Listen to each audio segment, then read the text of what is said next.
Hello and welcome back to the channel. Today we have this position. It is white to move and win, so you can pause the video to find the answer on your own. Alright, so our only hope is this pawn. Now as you can see right here, this pawn is stopped by us by this rook, and this pawn is stopped by him by this rook. So if we, like for example, if you want to take his, he's going to take ours, and it's going to be a draw. But there's another way to win this, and that is to help push this pawn, force black to sacrifice the rook for the pawn, and then we can just take his pawn, and that would be winning. But how can we do that? Well, the first move, that is king to b8. We're just moving the king away, because next we want to be able to push this pawn and promote. Then he would have to give away the rook, we win, and that's great.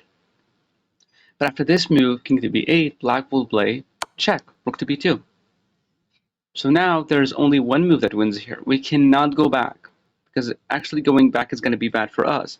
Going back will give black this square, the a7 square, which makes it impossible to try to move the king here, because there will be repeated checks, the king will get close, and the pawn will be stopped.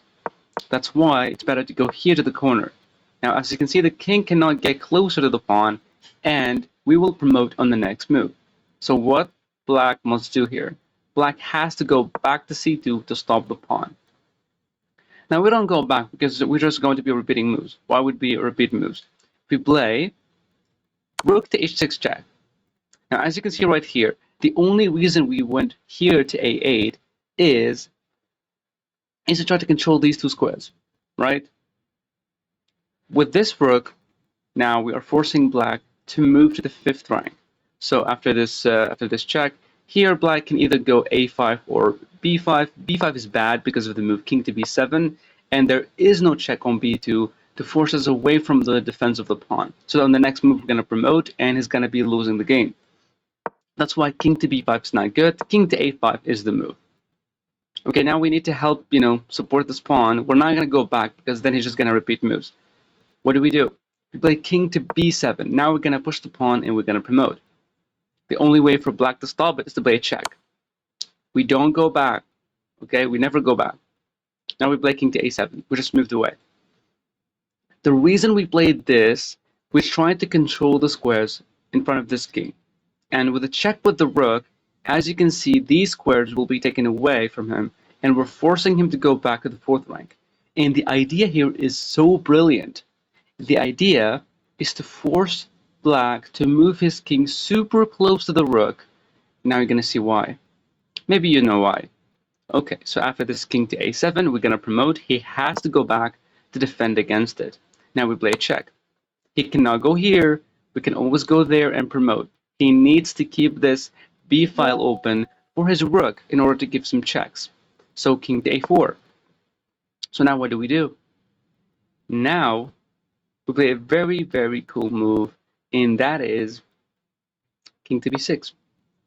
Now king to b6 does not support the pawn promotion, but it does the same thing. We're trying to force black moving down. Now you're going to see why we want him to go here on a2. After king to b6, now let's see, for example, if he can play a check, for example.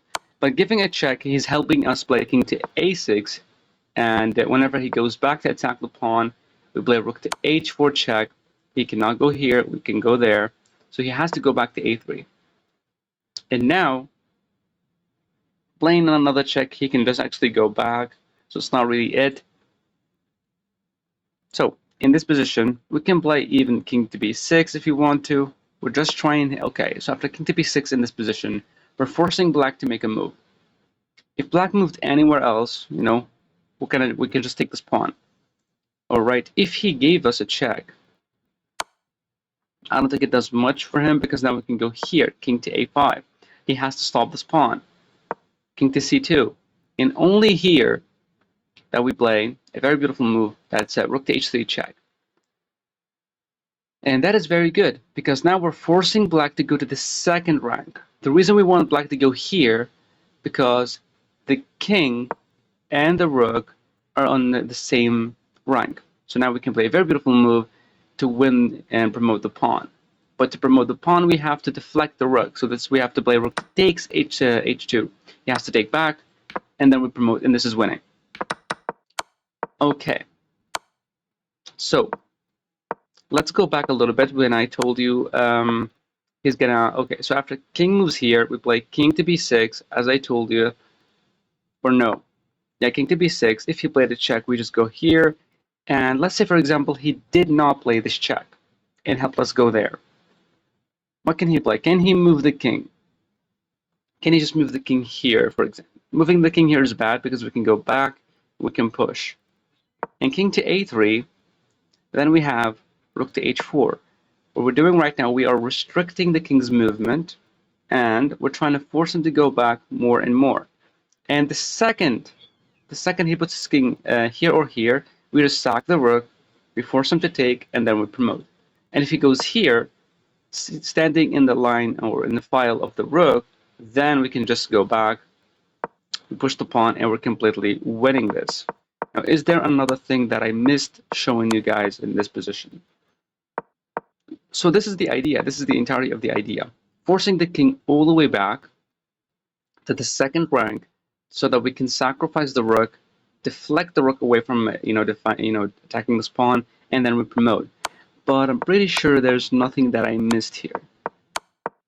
I'm just gonna try to make it. Yes, I mean this is everything in here. So after this move, he has to go back to protect the pawn. We play this check. It is forced for him to go back. Even if he went here, it doesn't matter. We play this move, we're winning the rook. He has to take, we promote, and this is winning. Thank you for watching.